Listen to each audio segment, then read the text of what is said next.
Le Saint-Esprit est le don de Dieu, offert à tout croyant. Comme il est écrit dans Jean 7, 39, il dit cela de l'Esprit que devaient recevoir ceux qui croiraient en lui. Car l'Esprit n'était pas encore, parce que Jésus n'avait pas encore été glorifié. Dans ces versets, nous voyons que Jésus nous dit trois choses. Ce qui était le don, c'est-à-dire l'Esprit, à qui il est donné, à ceux qui croient en lui, et quand il serait donné, que lorsque Jésus sera glorifié. Son œuvre expiatoire devait donc être accomplie d'abord, puis, en tant que Seigneur glorifié, il accorderait alors ce don merveilleux, ce don de l'Esprit. Dans le dernier entretien que Christ eut avec ses disciples avant son départ, il leur donna des précisions nouvelles sur la nature de ce don. Il leur dit qu'il recevrait une vie d'un caractère surnaturel et que d'eux jaillirait une vie d'une puissance surnaturelle. Il vivrait comme Christ avait vécu. Il ferait les œuvres qu'il avait faites pour pouvoir à l'entretien de cette puissance. Il promit qu'un autre consolateur viendrait et ferait sa demeure permanente en eux.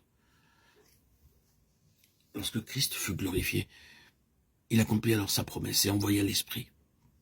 Le jour de la Pentecôte, les disciples dans la chambre haute furent baptisés de l'Esprit.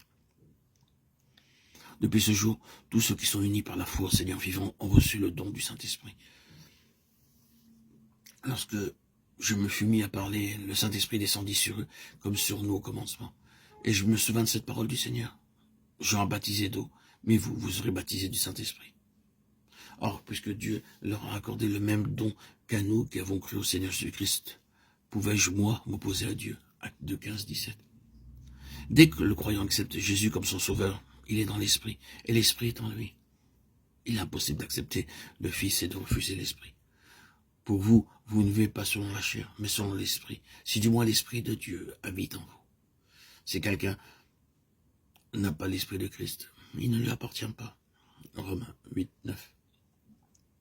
Dans la pensée divine, le don du Saint-Esprit a un but aussi précis que le don du Fils.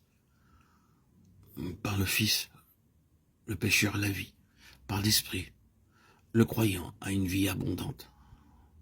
Par le Fils, le pécheur quitte le plan naturel pour entrer dans le plan spirituel. Par l'Esprit, le croyant monte plus haut, plus encore dans les hauteurs de ce plan nouveau.